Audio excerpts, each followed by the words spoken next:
نبی علیہ الصلوۃ والسلام وی چې ځکه معراج په شپه باندې لاړم زما سره یو ځای کې ادریس علیہ الصلوۃ والسلام هغه زما سره میلاو شو او ادریس علیہ الصلوۃ والسلام بارک راضی چې هغه په جنت کې دی اول تا جنتیانو له کپڑے ګنډي جنتیانو له سکی کپڑے ګنډي دلیل لسنه ني ستا ته پته الله تبارک وتعالى وی ورفعناه مكانا عليا ورفعناه مكانا عليا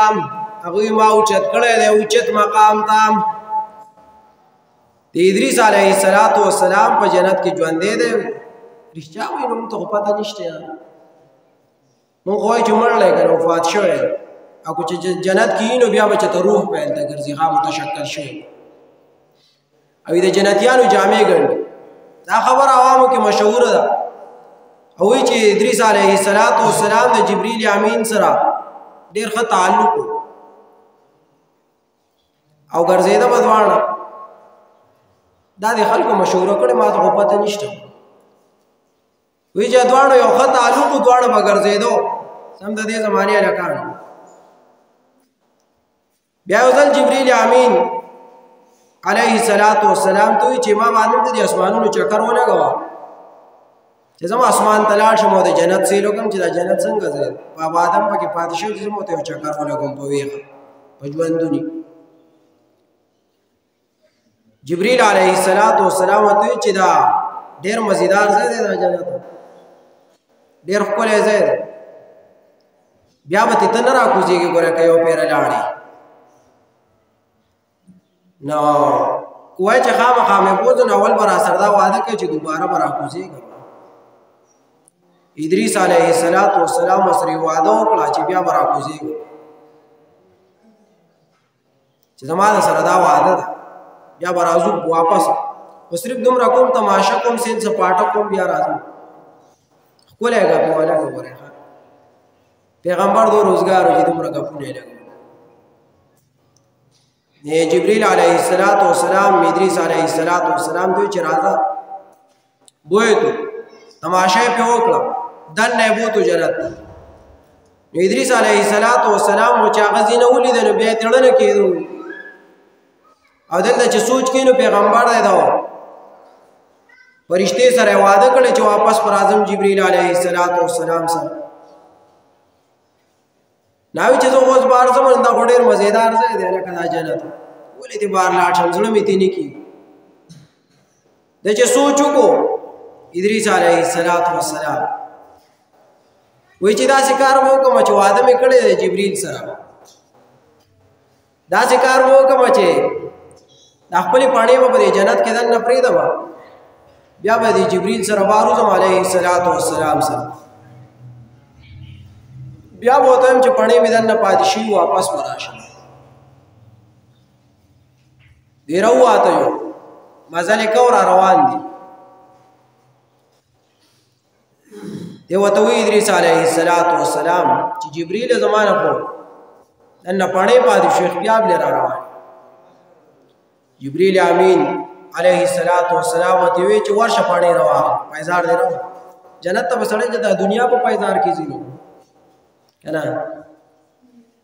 بیا چې دنه لاړو دی بیا نه راوته یا به سوال جواب وکړه لاړ پسې چې راځه وی چې تاسو سره واده کړی و چې روزم او تاسو سره راوته او زه چې واپس جنت ته راغلم په خپل سمیر راغلم تا نه مې راوسته او سواله کوم د پښتنو کې مې سره کړی وی چې اوس بدن نه ناسم نه کوزېږم جبرئیل علیہ الصلوۃ والسلام یو داسې راکوش ادریس علیہ الصلوۃ والسلام جنت کې ژوندی پاتې شو کلی واقعه چې دي چې دا واقعاګانې وایي دا زوی پې که نه دا لکه نور هم تفصیلي ده خو د ټیم ختم شو دا واقعه دا چا بوس باد کړي دي ښه چا دلول کړي دي ادریس علیہ الصلوۃ والسلام وفات شوی دی او هغه خښ کړی شوی دی هغه په جنتونو کې ژوندی نه ګرځي روح مع الجسد سره که چېرته روح متشکل شوی بره یې نو یي به شته په اسمانونو کې را روانه جمعه کې به وایو خاله معراج په واقعیا کې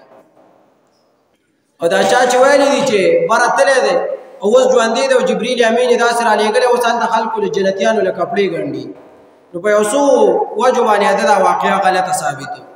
بیان خو مې تکړه که نه ارمان هم پوره شو ستاسو ارمان مې خو پوره کړو که نه د دروغ واقعه هم روانې د پیغمبر په منبر ووي یو واقعه نه وي دقسې واقعګانې به هم دین څه کوي مړه پیغمبر خو چې راغلی هغه به خلکو ته قصې کولې طیب کې خلکو ته د دروغو قصه شروع کړې وه هلته نو خلکو بې کاڼې راولول مې دا کیسې ولیکه دا کیسه کوله که نه خلکو ته قصې کولې هلته چې د مدینې نه وباسو د مکې نه نو هلته خلکو ته قصې کولې دروغو ځکه شړلی نو مونږ هم دلته د دروغو قصې کوو که نه لهجه خو به نوره نرمول نه غواړي لږه نوره نرمه شي صحیح ده صحیح ده دغه لهجه یا زما له بل نه راځي سوچ په وباسو ډېره که نرمه لهجه بل چاته معلومه وي نو ما ته را کنورټ کړي چې زه هغه لهجه استعمال کړم ما له نور نرمه نه راځي او دا چا چې دا واقعه ویلي نو دروغ وي دا څه کوي دروغ یې ویلي دي په جنت کې ګوره څه نشته چاته تکلیف نشته ټیلري کول لکه څومره ګران کار دی مال نه راځي ټیلري کول څومره ګران کار دی ادریس علیه السلام اوس په جنت کې لګي خلکو له جامې ګنډي अब څه کوي جامې به خلکو له ګنډي او په جنت کې وي تیارې جامې به میلاویږي ادریس علیه السلام څه کار دی چل دوله جامې ګنډي داسې ګپ خبرې دي خلکو مشهورې کړي ستاسو ارمان مې پوره کړو واقعه مې راته ووي او د دروغو واقعه د عمل پې مه کوئ بس دی د دومره هم ډېر دی